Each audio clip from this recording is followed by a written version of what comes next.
Di rumah Dera, pagi ini Tante Mary sedang menyiapkan sarapan untuk semua. Tante Mary sempat curiga dengan teman Dera. Bahkan Tante Mary belum bertemu sejak semalam. Bukan kenapa, Tante Mary takut jika teman Dera itu nanti membawa pengaruh buruk. Apalagi kalau sampai pergaulan bebas. Baik itu seks bebas, mabuk-mabukan, dan mengkonsumsi obat-obatan terlarang. Seperti anak temannya yang baru saja keluar dari rehabilitasi. Dan itu membuat Tante Mary khawatir. Beruntung sepulang dari Bali, tak ada yang berubah dari Dera. Ya meskipun Tante Mary tahu jika Dera menyukai laki-laki. Namun, belum ada satu cowok pun yang putranya itu kenalkan pada dirinya, bahkan Lahar sang mantan.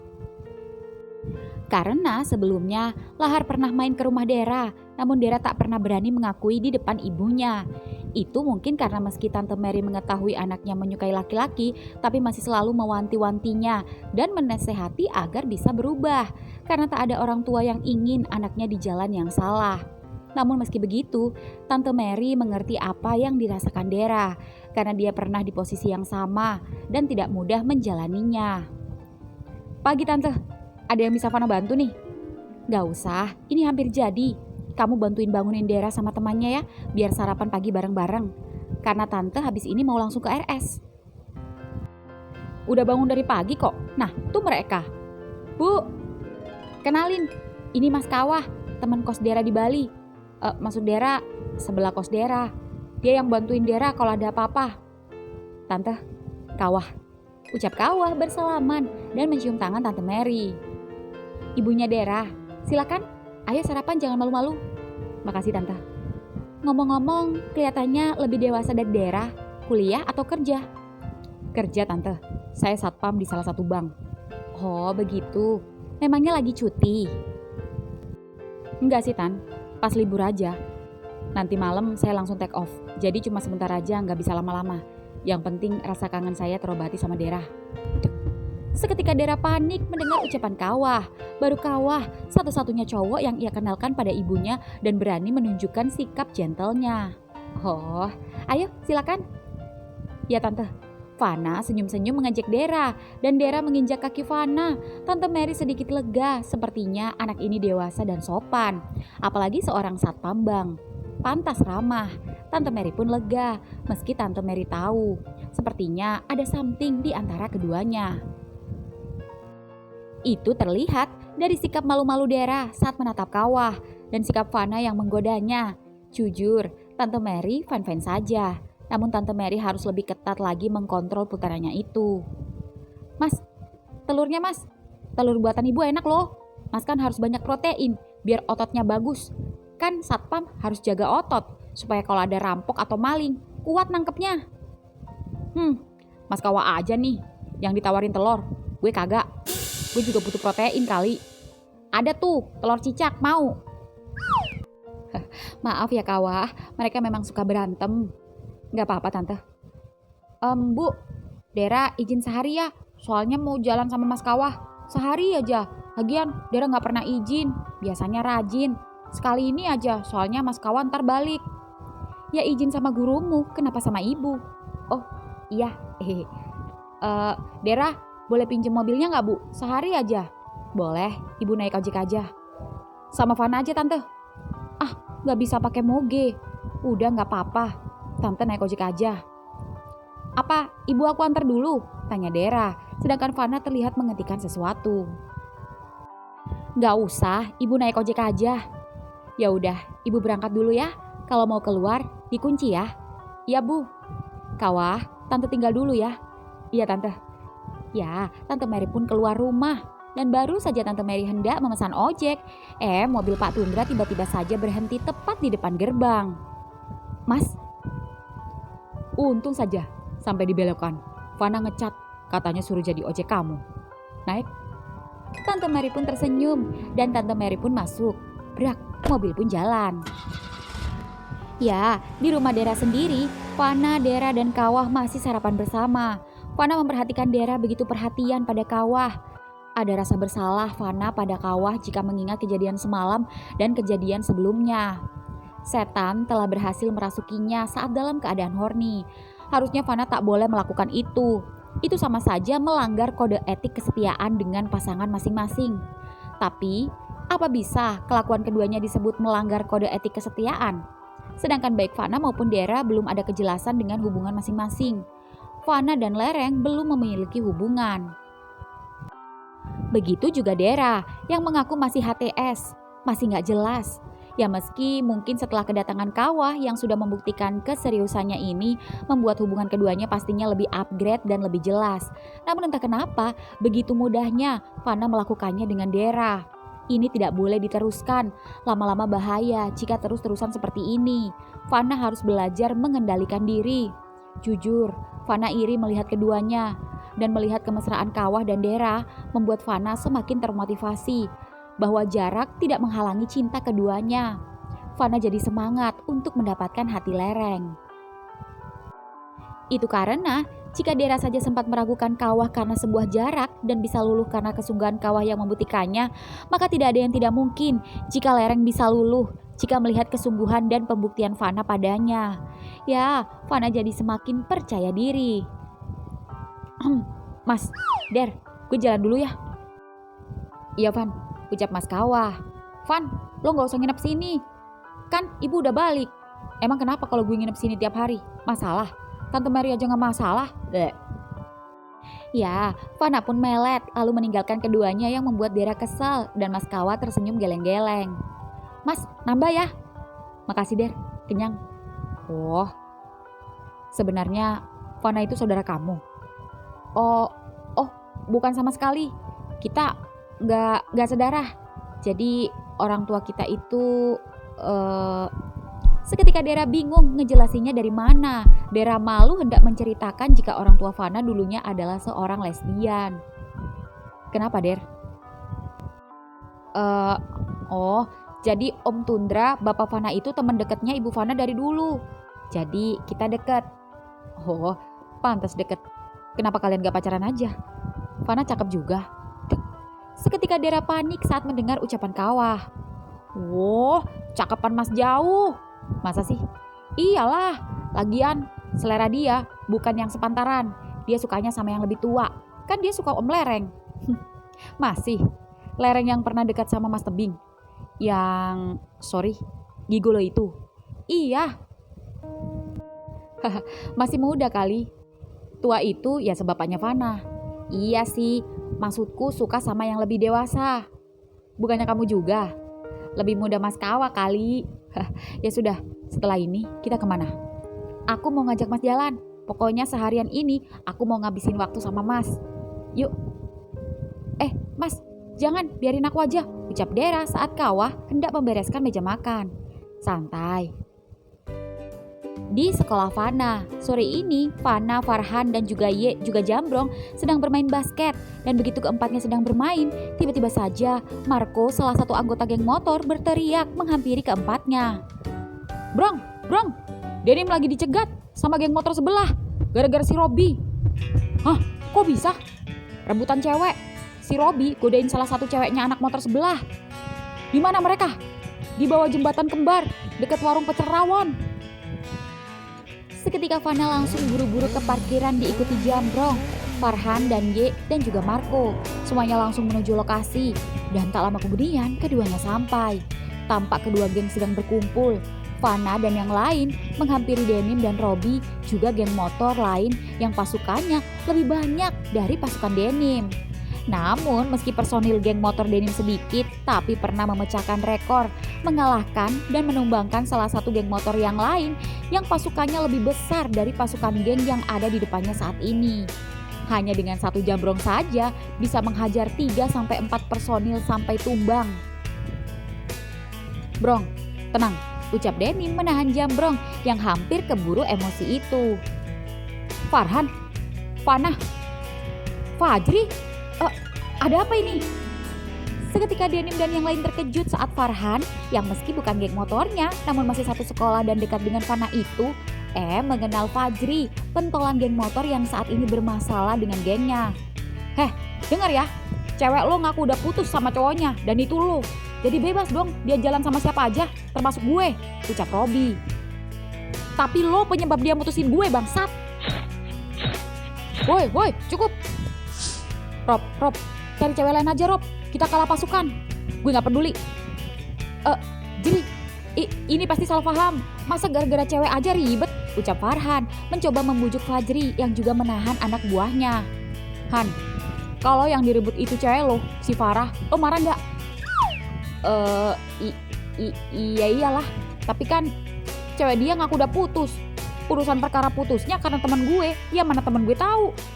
Jadi salah teman gue di mana? Ya salahin ceweknya, bro. Gini bro. Bubar, ucap Fajri tiba-tiba saja membubarkan pasukannya yang membuat anak buah Fajri heran dan bertanya-tanya. Dan mau tak mau geng motor Fajri bubar. Denim seketika marah pada Robi, begitu juga Farhan. Yang meski bukan anggota geng Denim, namun Farhan tiba-tiba saja mengeluarkan taringnya. Lalu tiba-tiba berani menghampiri Robi. Terlepas dari benar atau enggaknya urusan lo sama cewek lo, urusan lo sama geng sebelah. Tapi kalau bukan karena gue yang kenal Fajri, dan bukan karena Fana, temen segeng lo sendiri yang lo benci, lo bisa mampus. Dan bangkai lo bisa dibuang ke sungai, ucap Farhan seketika meninggalkan Denim, Robi dan yang lain. Dan Fana, Iye dan Jambrong pun mengikutinya.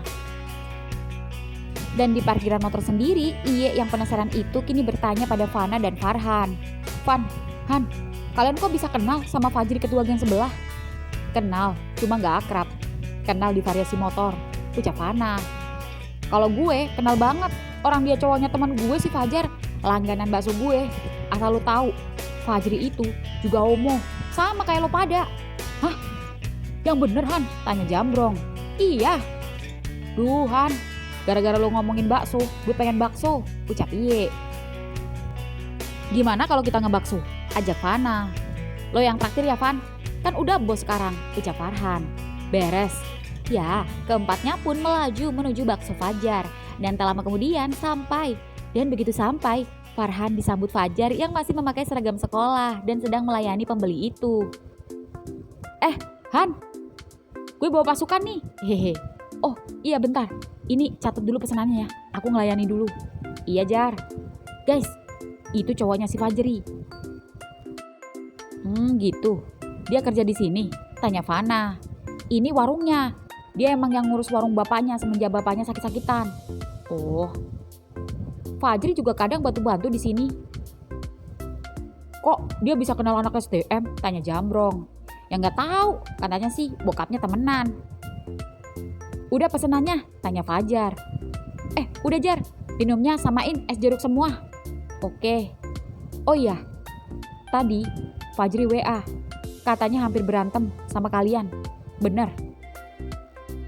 Biasa, salah paham masalah cewek. Udah kelar kok. Mana berani dia sama gue. Pasti takut lah gue laporin lo. Takut dilempar pentol bakso sama lo. Syukurlah. Untung aja kenal kamu Han. Kalau enggak bisa habis. Dulu aja pernah ribut sama geng motor lain, tawuran. Sampai warung baksoku jadi korban. Untung aja dia tanggung jawab, renovasi. Gak karena kenal gue, juga kenal Fana. Oh iya. Nah itu dia Fajri, ucap Fajar. Dan Fajri juga terkejut melihat Farhan dan Fana juga kedua temannya. Tahu-tahu sudah di warung bakso aja. Beruntung Robi tak ikut, juga beruntung Fajri juga sendirian. Fajri pun menyapa Farhan dan yang lain. Ketemu lagi. Sayang, tadi gue hampir baku hantam sama mereka. Sapa Fajri terlihat biasa saja sembari merangkul Fajar. Seolah tak terjadi apa-apa di antara gengnya. Jangan ribut-ribut ah. Katanya kamu janji udah gak mau bikin masalah, gak mau tawuran. Iya enggak kok, udah selesai. Gak penting. Ya enggak Han? Fan? Iya. Ya udah, tunggu ya pesanannya. Sini, dibantuin. Ya, Fajri pun membantu Fajar menyiapkan pesanan Farhan dan kawan-kawan. Bisa so sweet gitu ya mereka, ucap Ye yang membuat Jambrong menyenggolnya. Makanya Ye, lo jangan malu-malu. Mereka aja pede, santai aja. Kalau homo minimal punya malu. Sorry, gue bukan tipe orang yang suka mengumbar kemesraan. Apalagi homo. Jadilah homo yang elegan dan bermartabat. Ye, di mana-mana homo itu emang gak bermartabat. Homo itu jelek di mata orang. Ya makanya itu gue gak mau over bego. Jadi benar, kalian jadian? Tanya Farhan yang membuat dia dan Jambrong ketahuan. Shh, gak usah rame mulut lo, diem-diem bae ya, awas ember. Iya. Tak lama kemudian pesanan pun datang. Fajar membawa nampan dan Fajri membantu Fajar membawa pesanan ke meja. Thanks bro, ucap Farhan. Silakan, ucap Fajri. Lalu Fajri pun mengikuti Fajar yang kini duduk di meja kasir sembari makan bakso juga.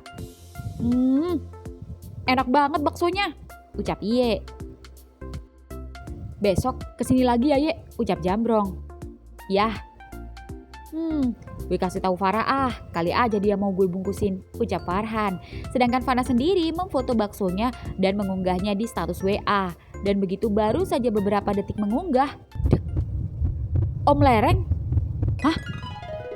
Kenapa Om Lereng, Fan? Tanya Iye. Gak apa-apa, jawab Fana. Begitu melihat Lereng mengintip statusnya, meski tak mengomentarinya. Tapi Lereng berkenan mengintipnya saja, rasanya senangnya minta ampun. Fana pun mencoba mengirimkan pesan pada Lereng.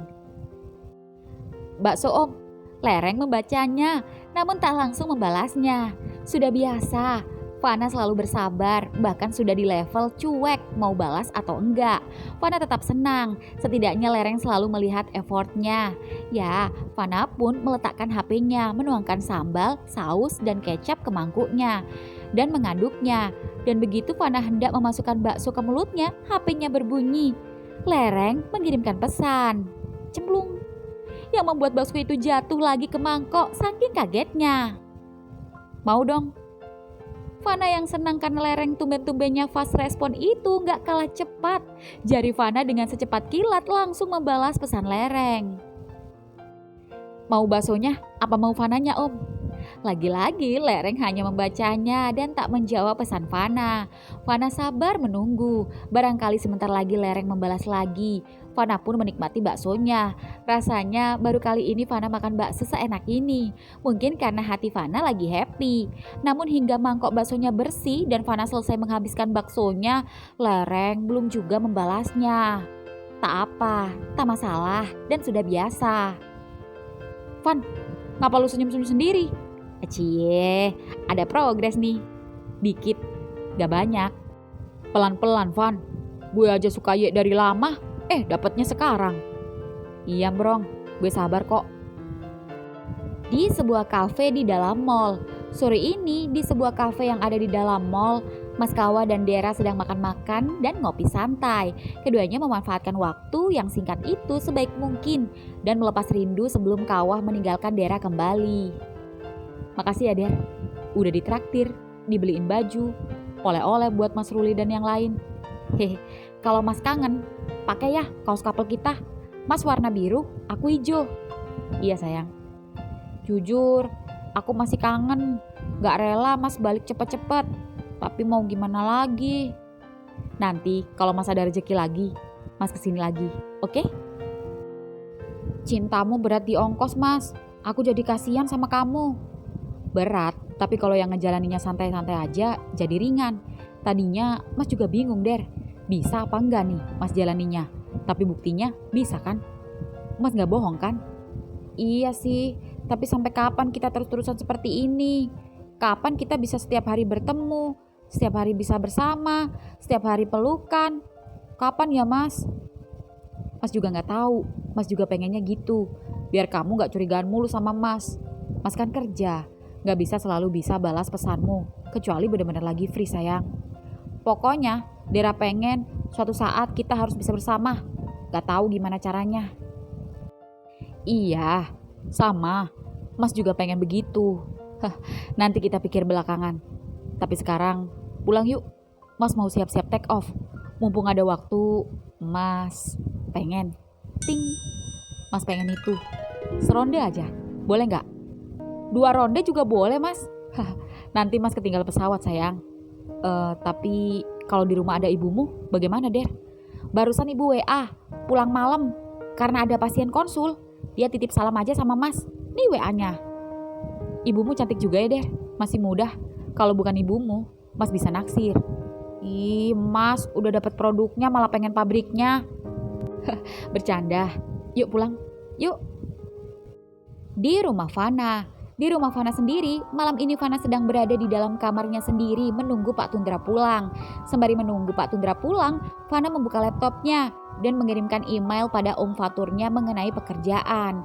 Dan setelah itu, Fana duduk di ranjang, mengambil boneka gitar dan memfotonya. Lalu mengirimkan foto itu pada lereng, kemudian meletakkannya di punggungnya agar bisa dibuat sandaran. Lalu sembari menunggu balasan lereng, Fana mengambil gitar pemberian lereng dan memainkannya. Dan begitu Fana baru saja memainkan gitarnya, HP-nya berbunyi. Bapaknya menelponnya. "Ya Pak, kamu di mana, Van? Di rumah Dera? Apa di rumah?" "Di rumah, baru pulang. Nunggu Bapak. Fana baru saja nyelesain pekerjaan Fana hari ini. Dan baru kirim email ke Om Fatur. Dan tugas dari Bapak hari ini bisa Fana selesaikan lagi. Fana yakin di ACC sama Om Fatur." "Hah, bagus. Tapi ada yang lebih penting dari tugas Bapak di kantor. Ada tugas baru untuk kamu. Bapak butuh bantuanmu, Van." "Apa itu?" Di rumah sakit, di ruangan Tante Mary sendiri, Tante Mary sedang bersama Syafi'i, salah satu teman dokternya. "Makasih banyak, Dokter Mary. Saya yakin dokter lebih paham dalam menangani pasien saya kali ini." "Sama-sama, Dokter Fi'i. Kalau begitu, saya pamit." "Oh, iya baik, Dok. Oh ya, satu lagi Dokter Mary. Ya, dapat salam dari teman saya." "Hah, masih saja. Salam balik. Salam sehat selalu." "Hah, mari Dok. Mari, silakan." Ya, Dokter Vi pun kini pergi meninggalkan ruangan Tante Mary. Tante Mary sampai geleng-geleng. Ada saja teman dokternya yang berusaha untuk mendekatinya.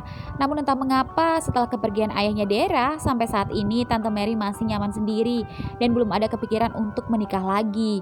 Entah kenapa, setiap ada laki-laki yang hendak mendekatinya, Tante Mary selalu membuka foto di galerinya, menatap foto almarhum suaminya, dan mengelus fotonya. Lalu kemudian men-scroll foto-foto di galerinya, dan ujung jarinya berhenti pada foto ibunya Fana, mengelusnya dan tersenyum padanya. Flashback, detik-detik sebelum kepergian Mbak Yu.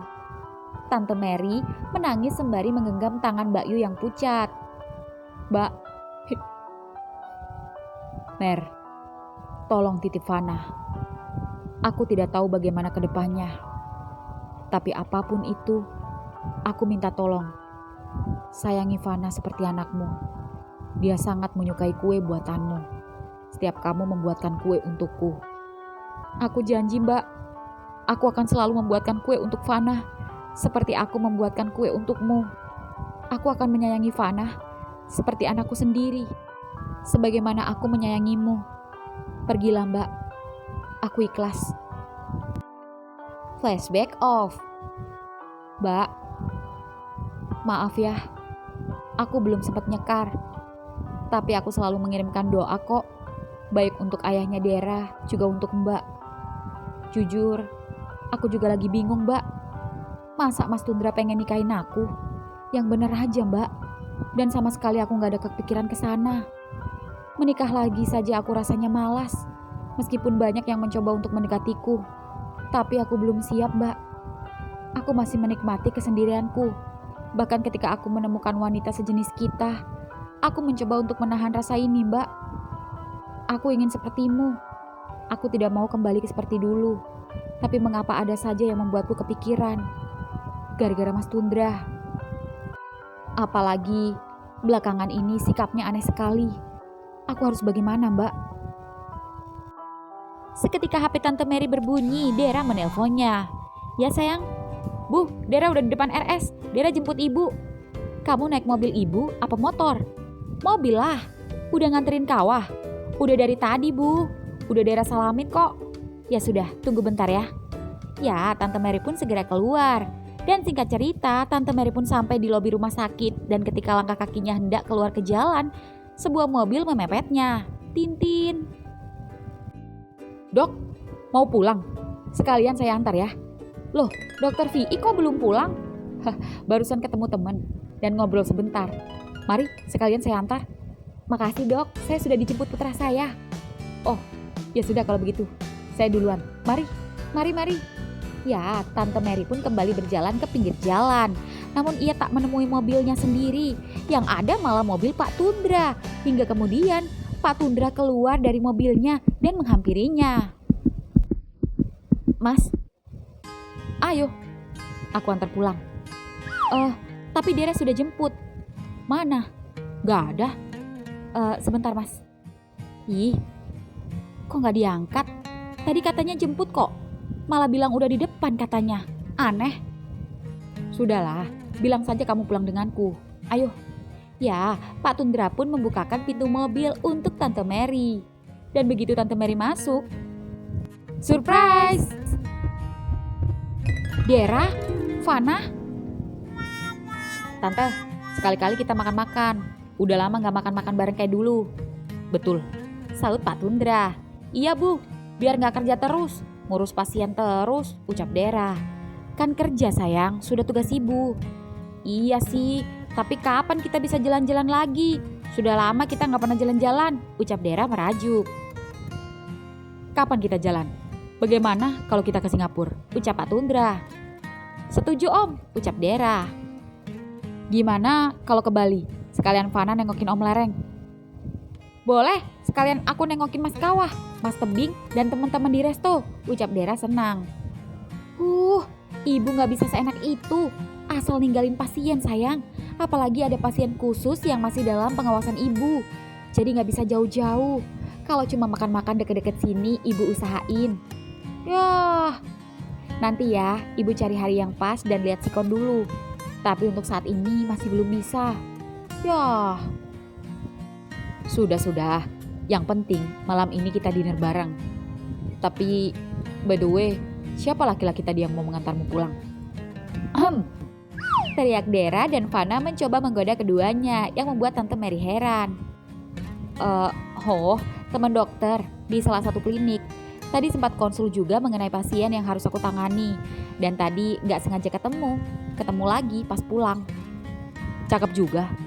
Lumayan. Kenapa? Naksir? Enggak lah. Aku sudah tobat. Orang sepertimu bisa tobat mas. Seketika baik Fana maupun Dera saling menyenggol dan menyiku satu sama lain. Kamu sendiri? Gak tertarik sama dia? Sepertinya dia suka sama kamu. Pikiran macam apa itu? Dia itu sejenismu mas. Hah? Oh, kirain. Syukurlah. Syukur kenapa? Ya syukur, dia tidak suka perempuan dan tidak suka sama kamu. Kalau dia suka sama aku, memangnya urusan mas apa? Ya iyalah, siapapun yang berniat mendekati calon istriku akan berurusan denganku. Kamu gila mas, sudah berapa kali aku gak mau menikah. Aku gak suka kamu. Kamu itu. Seketika Tante Mary langsung mengkontrol ucapannya dan menoleh pada Dera dan Fana yang tersenyum takut padanya. Aduh Van, ibu marah. Shh, tenang, biarkan bapak yang handle, bisik keduanya lirih. Mer, aku ingin berubah. Aku ingin kamu membantuku. Tidak mas, aku senang kamu berniat berubah. Aku support, tapi jangan denganku.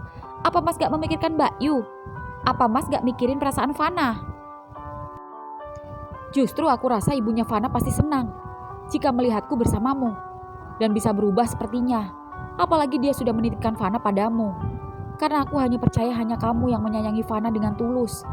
Seperti kamu menyayangi Dera, putramu sendiri. Dan aku rasa Fana tidak keberatan dan malah mendukungku. Bahkan aku sudah meminta restu dari putramu sendiri. Bukan begitu Dera? Asal ibu bahagia, Dera juga bahagia. Seketika Fana meraih tangan kanan Tante Mary, lalu tangan Dera meraih tangan kiri Om Tundra, dan baik Fana maupun Dera menyatukan tangan keduanya. Seketika Tante Mary terkejut saat ketiganya tersenyum padanya, hingga kemudian, cups, Pak Tundra mengecup tangan Tante Mary di depan Fana dan Dera yang membuat Fana dan Dera jadi salting. Entah kenapa Fana seketika merangkul Dera dan Dera juga merangkul Fana. Keduanya saling melempar senyum hingga kemudian, Mer, menikahlah denganku. Seketika Tante Mary melepas tangan Pak Tundra. Maaf mas, aku tidak bisa. Kenapa? Aku tidak percaya orang sepertimu bisa berubah. Apa yang membuat kamu tidak percaya padaku, Mer? Mas saja menikahi Mbak Yu tidak bisa berubah, apalagi denganku.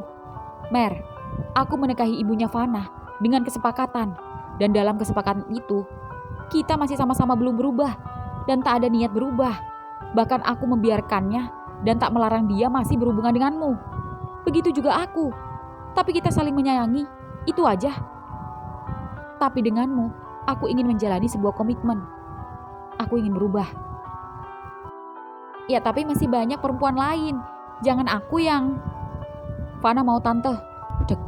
Seketika Fana menyaut yang membuat Tante Mary diam. Bahkan Dera mengangguk sembari menatap ibunya dengan tatapan mohon. Fana, tapi Tante... Fana cuma mau Ibu Mary. Ucap Fana tersenyum pada Tante Mary. Lagi-lagi senyuman itu menusuk kolbu Tante Mary. Senyuman itu senyuman perempuan yang pernah singgah di hatinya dan selalu melekat abadi sampai detik ini. Apa ini yang dimaksud oleh almarhumah yang berpesan menitipkan Fana padanya? Tapi mengapa harus dengan cara menikah dengan bapaknya? Tante Mary pun dia membisu. Mer, aku janji, aku tidak akan mengecewakanmu. Kamu bisa pegang janjiku. Aku tidak akan terburu-buru. Aku ingin membuktikan keseriusanku padamu. Fana, maaf. Tante bisa menjadi ibumu tanpa harus menikah dengan bapakmu. Dek.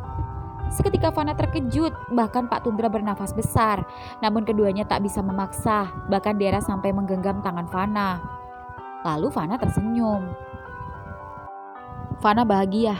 Tante bisa menjadi seperti ibu Fana sendiri selama ini. Terima kasih. Tapi Fana akan lebih bahagia lagi kalau memiliki keluarga lengkap. Bapak, ibu, dan adik.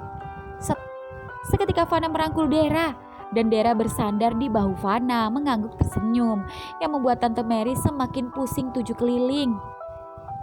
Sudah. Nah, kita sampai di resto.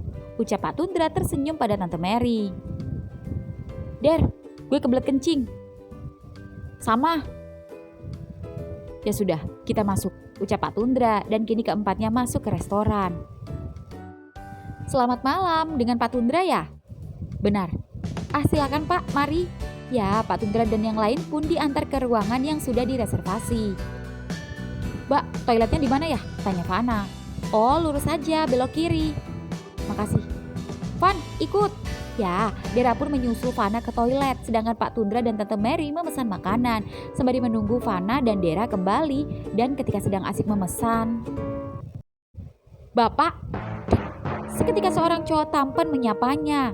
Ya, siapa lagi kalau bukan boti barunya pengganti lereng, meskipun belum ada yang 100% menggantikan lereng. Namun tunggu dulu, Pak Tundra sudah berhenti menghubunginya atau memakai jasanya lagi, karena Pak Tundra berniat berubah. Pak Tundra mulai panik saat boti itu menghampirinya, hingga kemudian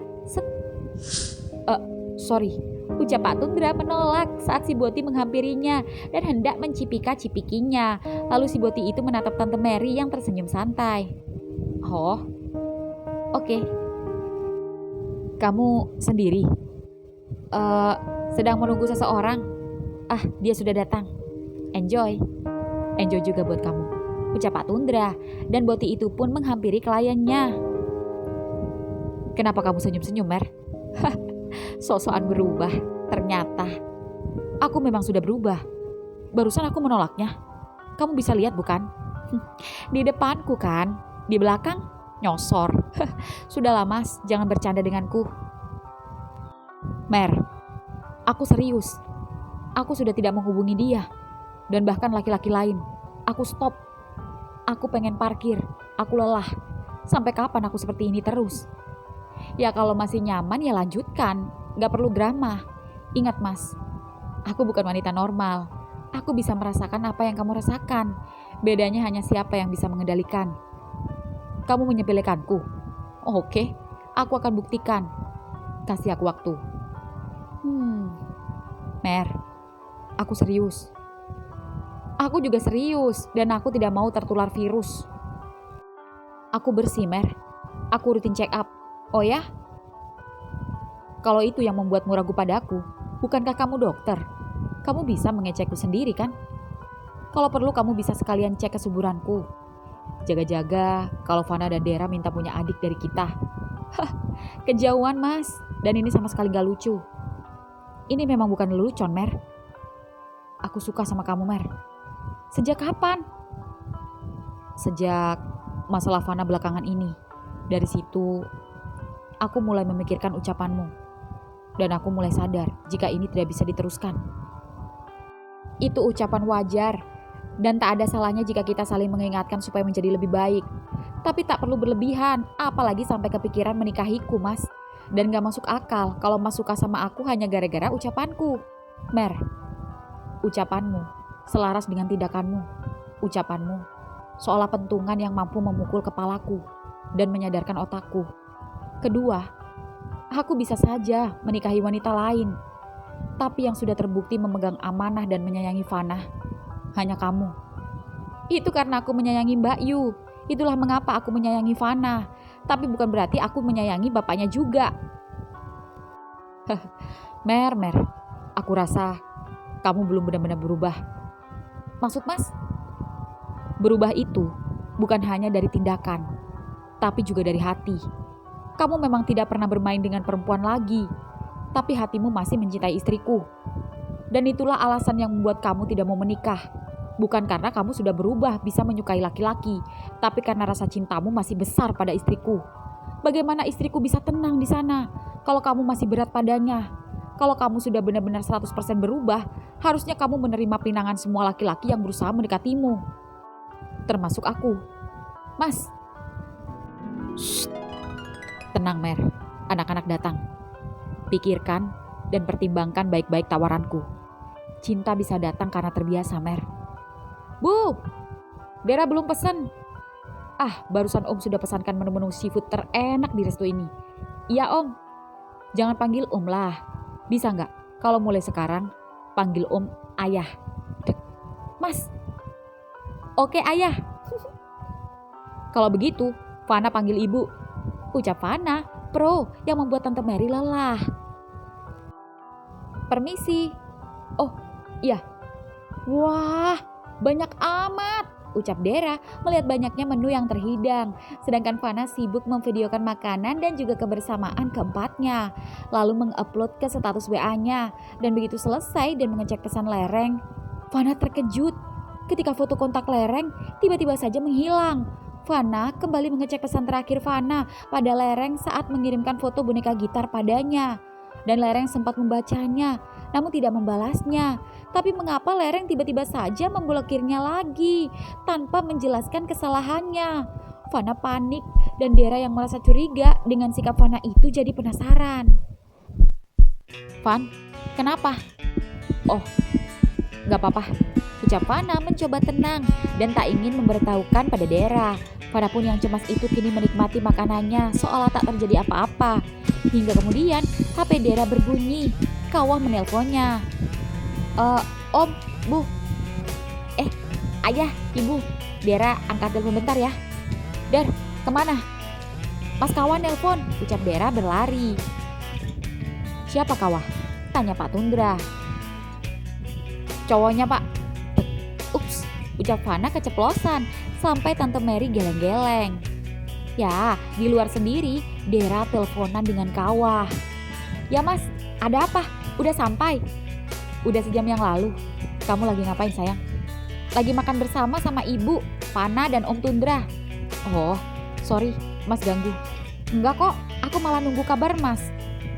Dera, ada yang Mas mau tanyain sama kamu tentang Fana.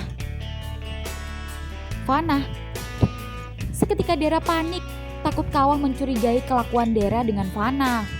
Iya, Fana. Ada apa Mas? Barusan Mas Bukit ngasih tahu Mas.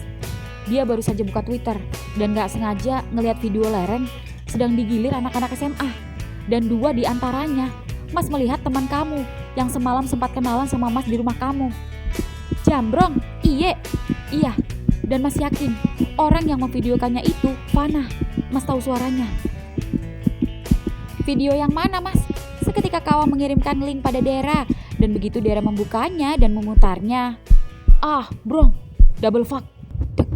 Seketika Dera langsung berlari masuk ke dalam resto. Dan begitu Dera masuk, Fana terlihat pucat. Dera mengintip Fana yang sedang membuka banyak pesan-pesan di HP-nya, baik dari Denim, Iye, Jambrong, Farhan, ketua kelas, dan masih banyak yang lain yang menunjukkan video di gubuk waktu itu. "Van, kok bisa video kita viral?" ucap Denim. "Van, di Twitter ramai, siapa yang nyebarin? Bukan lo kan?" ucap Jambrong. "Van, video lo kesebar," ucap Farhan. "Van, siapa yang tanggung jawab? Gimana kalau nyokap dan keluarga gue tahu? Gue malu," ucap Iye. "Van, ini beneran lo?" ucap Fajri. "Vanah, bisa-bisanya Om menemukan video lereng," ucap Om Fatur. Van, dan masih banyak pesan lainnya. Tangan Fana bergetar. Pak Tundra dan Tante Mary mulai curiga. "Van, kenapa nak?" "Fana, Van, lo kenapa? Van!" Fana pingsan. "Fana," Tante Mary langsung sigap mengeceknya. Mengecek denyut nadi Fana. "Fana, bangun nak!" "Fana!" teriak Dera tak kalah histeris. "Mas, angkat. Ayo cepat kita bawa ke rumah sakit." "Fana,